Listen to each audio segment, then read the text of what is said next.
కేటీఆర్కు రాజకీయ జ్ఞానం ఉందనుకున్నా కనీసం వాళ్ళ శాసనసభ్యుడు సుధీర్ రెడ్డి ఇచ్చిన ప్రకటనను చూసి అవగాహన తెచ్చుకోవాలి.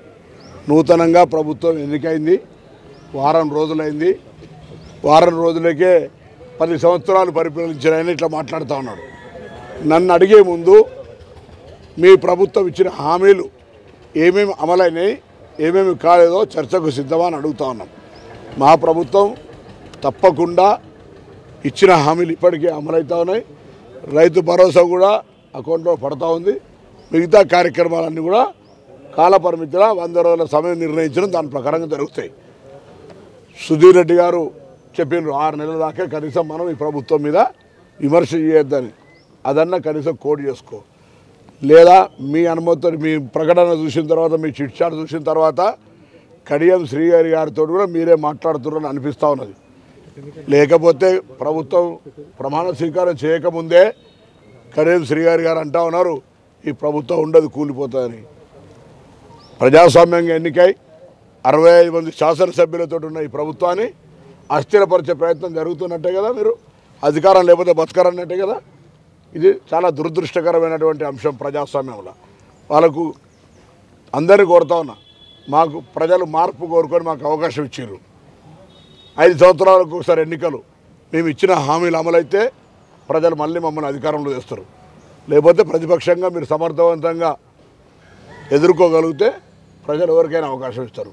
కానీ ప్రభుత్వాన్ని అస్థిరపరిచేటువంటి అంశాలు మాట్లాడడము, హామీల గురించి ఇంకా పిల్ల ఉట్టక ముందే కుళ్ళగుట్టించినట్టు మాట్లాడేటువంటి అజ్ఞానంగా మారకండి. మీ పట్ల 10 సంవత్సరాలుగా ఒక విధమైనటువంటి పరిపాలన ఏం జరిగిందో చెప్తే మొత్తం బట్టబయలు అవుతుంది. ఇప్పటికి 2 డిపార్ట్మెంట్స్ లెక్క చూస్తేనే కళ్ళు బయర్లు కమ్ముతా ఉన్నాయి. మొత్తం వ్యవస్థలో విద్యుత్ శాఖ 85,000 కోట్ల అప్పు ఉంది, సివిల్ సప్లై శాఖ 56,000 కోట్ల అప్పు ఉంది. మిగతా శాఖలను కూడా శ్వేతపత్రాలు విడుదల చేయమని చెప్పినాం.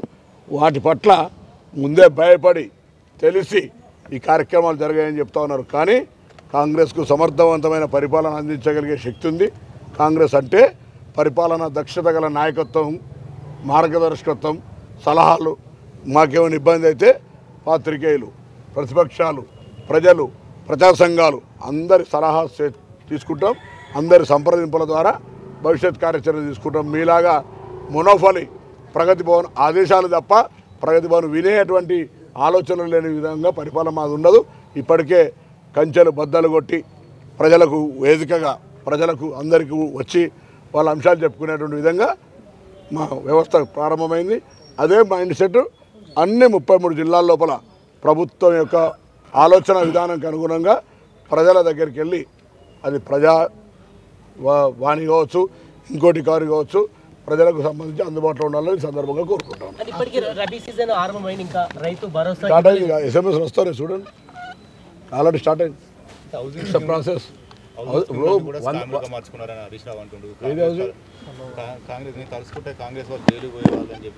అరే ఎందుకు పంపలేదు? చేత కాలేదా? చట్టం తన పని తను చేసుకోవద్దు అంతే తప్ప నువ్వు జైలుకు పంపుతా అని, కవిత గారు జైలుకు పంపుతా అని ఏమైంది? బండి సంజయ్ పరిస్థితి ఎవరి పనాలు చేసుకోవాలి. మేము ఎవరు జైలుకు పంపుతా ఉంటలేము. ఎక్కడ అవినీతి జరిగితే అక్కడ చట్టం తన పని తాను చేసుకోబోతుంది. అంటే అస్థిరపరిచే కుట్రలు జరిగినప్పుడు మీరేమన్నా అడుగులు వేసి మాకేం దాంతో ఫరక్ పడుతుందని కాదు, అట్లా మాట్లాడుతుంటే వాళ్ళ అవగాహన శక్తి, ప్రజాస్వామ్యం మీద విశ్వాసము, 10 సంవత్సరాలు పరిపాలిస్తే వాళ్ళకు ఉన్నటువంటి రాజకీయ నీతి ప్రజలకు చెప్పే ప్రయత్నం తప్ప ఇదంతా ప్రజాస్వామ్యమే కదా. ప్రజాస్వామ్యంలో ప్రజల దగ్గరికే చెప్పాలి కదా. వాళ్ళు అట్లా మాట్లాడుతున్నారు, ప్రజలు గమనించారు అని చెప్తున్నాం. ఈసారి కాంగ్రెస్ని ముట్టుకుంటే మాడి మసి చేస్తారు. అంటే ఒకటి ప్రభాకర్, మీరు అప్పుల గురించి చాలాసార్లు మాట్లాడారు. బీఆర్ఎస్ ప్రభుత్వం అన్ని అప్పులు ఉన్నప్పటికీ అంత పెద్ద ఎందుకోసం మీరు హామీలు ఇచ్చారు? దానికి నేను చెప్తున్నా, అప్పులు ఉండడం అనేటువంటిది ప్రజల ముందు చెప్పే బాధ్యత. అప్పులకు మేము ఇచ్చిన హామీలకు అమలుకు సంబంధం లేదు.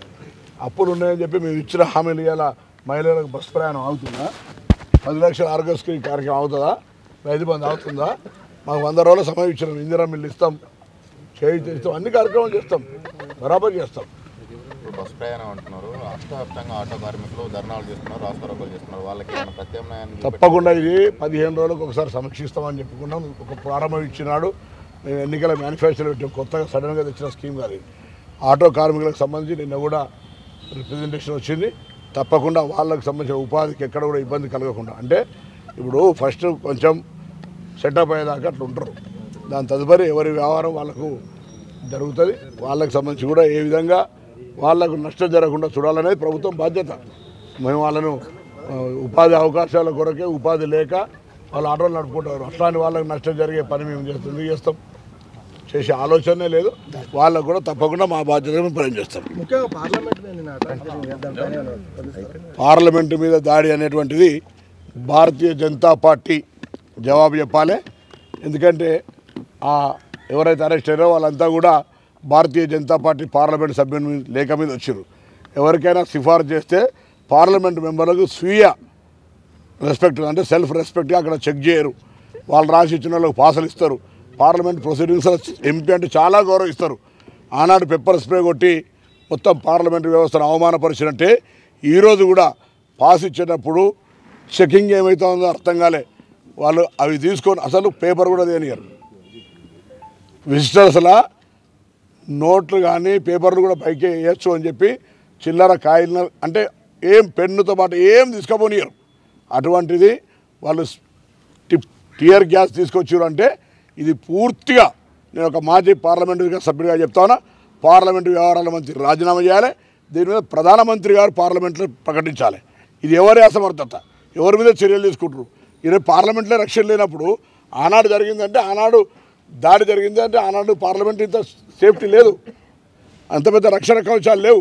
ఇలా నూతన పార్లమెంటు కట్టి నూతన పార్లమెంట్లో వాళ్ళు దునుకుతుంటే కూడా ఈ పార్లమెంట్ యొక్క రేపు పొద్దున ఎట్లా పార్లమెంటు సభ్యుల యొక్క రక్షణ? ఇది పూర్తిగా గట్టిగా ఖండిస్తాను. ప్రధానమంత్రి గారు పార్లమెంట్లో జవాబు చెప్పాలి ఈ దేశానికి. ఇక్కడ అసెంబ్లీలో కూడా భద్రత ఏర్పాటు చేస్తారు. అసెంబ్లీ దానికి అక్కడికి ఇక్కడ అంత గ్లాస్ సెక్యూరిటీ అయినా తప్పకుండా మరి స్పీకర్ గారు ఇవాళ ఎన్నికైతా ఉన్నారు. స్పీకర్ గారికి సంబంధించి ముందుగానే ఈరోజు లాంఛనంగా నిన్న నామినేషన్ అయింది. ఇవాళ వారు బాధ్యతలు తీసుకోబోతున్నారు. వారికి కూడా మేము కరీంనగర్ జిల్లా శాసనసభ్యుల పక్షాన హృదయపూర్వకంగా శుభాకాంక్షలు తెలియజేస్తా ఉన్నాం. మీ అందరి సహకారాన్ని కూడా జిల్లా అభివృద్ధిలో మొట్టమొదటిసారి కాంగ్రెస్ అంటే ఎన్నికల రాజకీయ చిత్రాల్లో 13 శాసనసభలు 8 గెలిచినాం. మా మీద బాధ్యత ఉన్నది. అందరం 8 మందిని కలిసి ఈ జిల్లా అభివృద్ధికి గతంలో చేసిన దానికంటే ఎక్కువ ఈ జిల్లాలో ఏదైనా అభివృద్ధి జరిగిందంటే మా హయాంలోనే.